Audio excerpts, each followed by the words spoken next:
today we have Carina and Jenica. They run a school for early education. There's a variety of services, which I think they will be best if you let them describe what the services is. It's, I think, a whole variety of it. And I think the idea is to have a more holistic approach to early education. Now, let me, just by way of soft introduction, when did you start your business? We started our business 17 years ago, in the year 2014. Am I right, Jen? No, not 2014. No? When was it? It's 2004. 2004, yes. And any one of you, are you able to tell us what is the holistic approach to early childhood? And then how does that relate to your business? Actually, Seeds actually provide a range of services. It's not just the preschool education. We do have enrichment programs as well for children that range from 3 years to secondary school. But of course, we do run 2 preschools. One is a childcare, another one is a kindergarten. So we provide daily preschool programs for children as young as 18 months to 6 years old. But last year, we just kickstart our infant care services as well.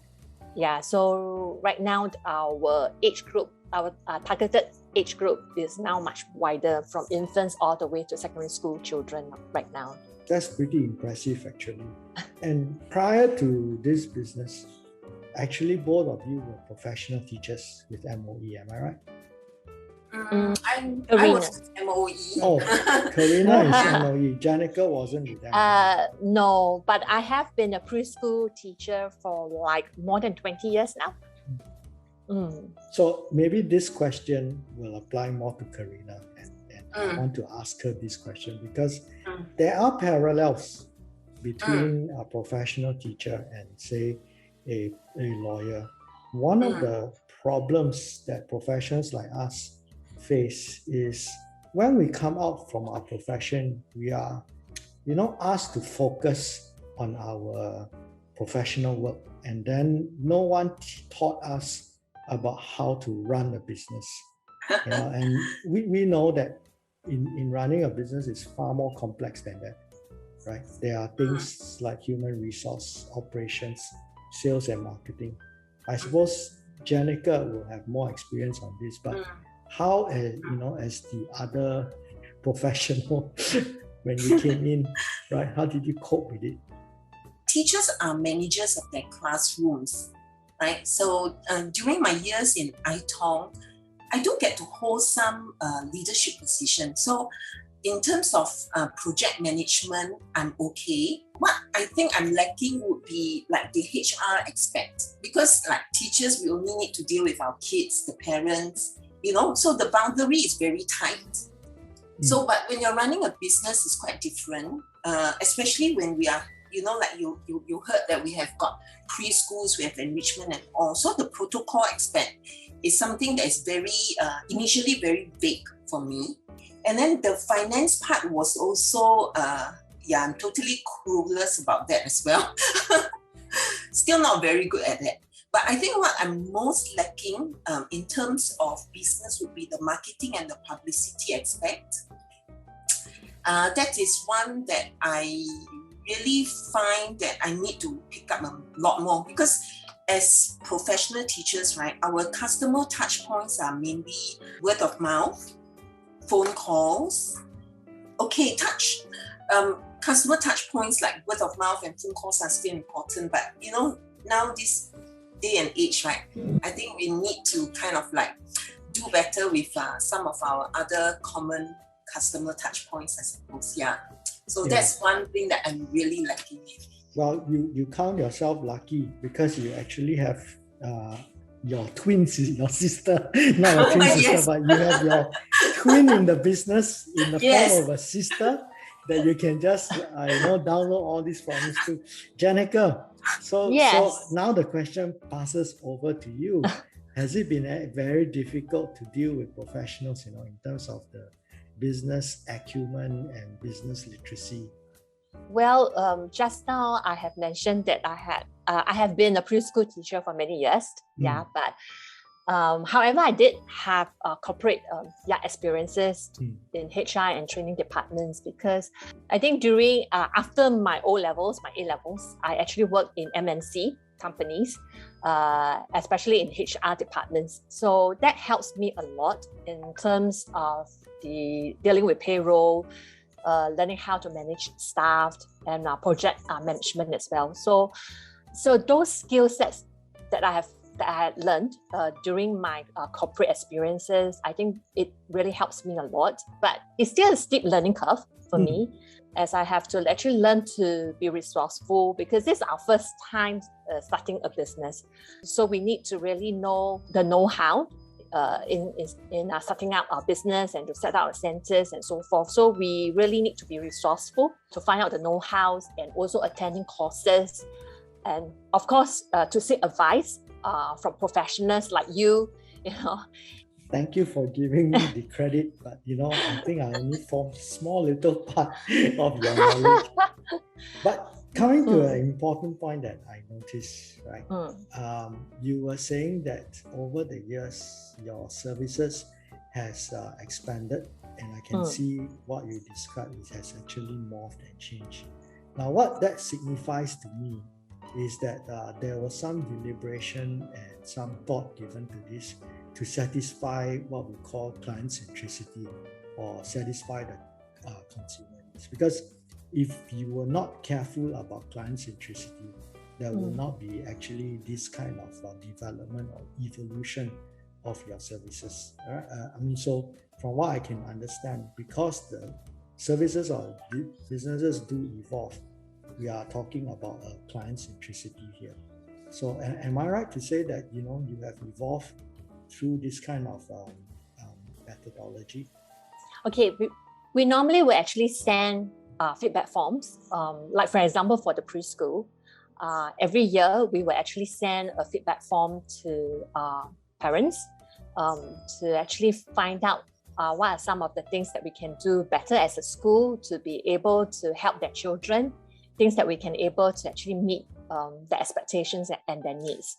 So all this information really does help us a lot in how we can actually improve.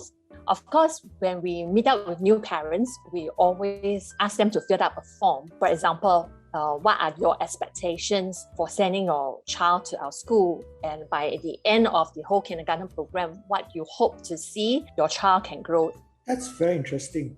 And I think to be client-centric, at the end of the day, you have to listen and you have to get the customer. And I wish for customers also to be a bit more articulate in their expectations. Sometimes if the customer does not tell you clearly what their expectations are, it's very difficult for service providers to basically meet their expectation. So it's very, very interesting. And I'm very glad to hear that Jenica, in the feedback form, the focus is really on trying to gather information on the customer's expectation, because then your programs are very well tailored. So Thank you. Yeah.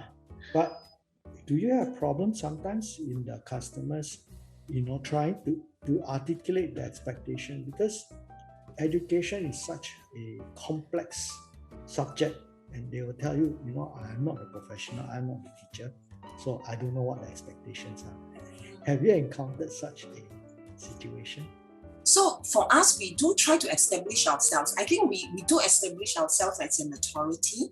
So sometimes, they may want to, so for example, the target or the expectation may not quite meet up with, I cannot say the word realistic, but may not quite meet up to what is profitable within that span of time. So we will explain it to them.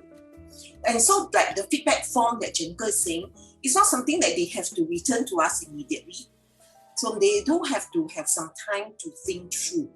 And I think open communication is key. So if you're not sure about the customers, the expectation, you can ask, But I think what is most important is to understand their needs, because sometimes they come, like, the P6s or the P5s, they come with, like, the parents are really anxious. So you try to help them and say, okay, so what are you anxious about and what's your main concern?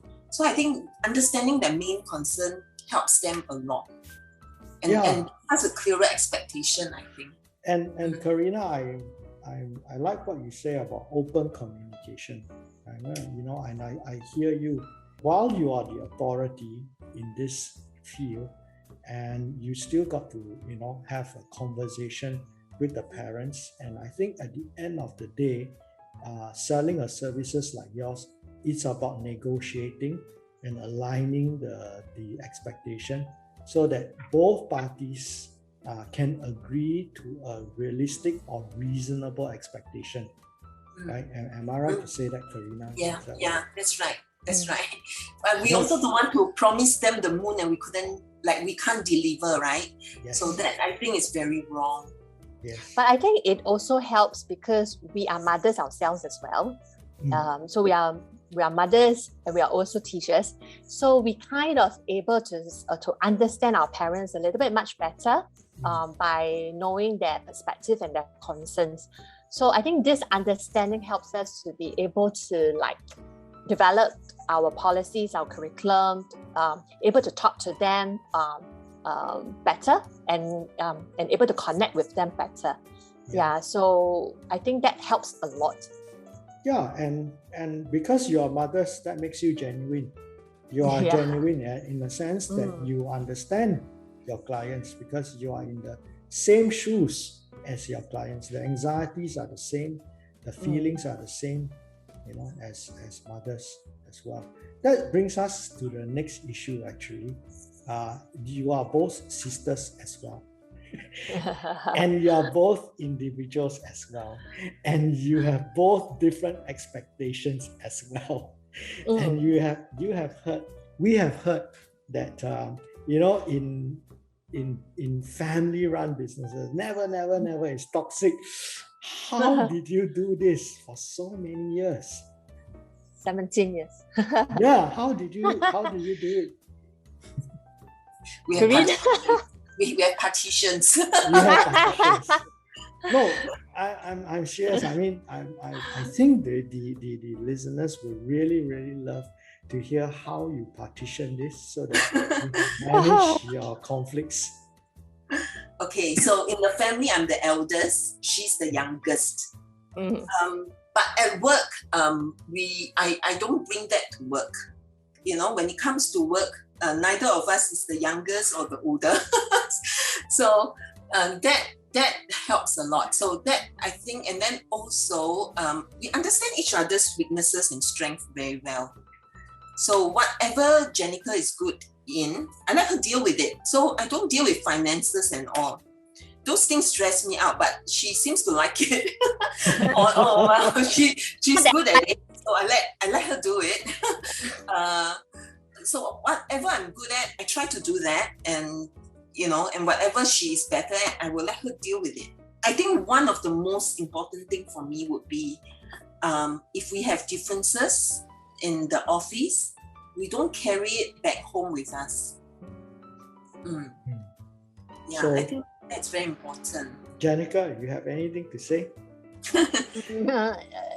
Yeah, we one of the key things that we can actually work together for so long is also because we share the same core values, and beliefs. Yeah, so that helps a lot in terms of how we actually deal with the finances, how we run the whole operations, because our core values are the same. I really I think Carina is nodding her head vigorously, and here I totally agree with you as well that values is absolutely important, and I can see that both of you are people with very strong values, and I work with you and I totally agree that I can see the harmony and the love because of these very strong grounded values that you have. And this is something I wanted to also let the listeners listen to, that in business, it's not just about the bottom line or just totally about making profits and money. At the end of the day, a successful business is one that is run on very strong grounded values, like what Jenica has said. So, thank you so much, sisters, for sharing this hour with us, or this time with us. And I hope the very best in your business. Thank you. Thank you. Right. Thank you. Bye-bye.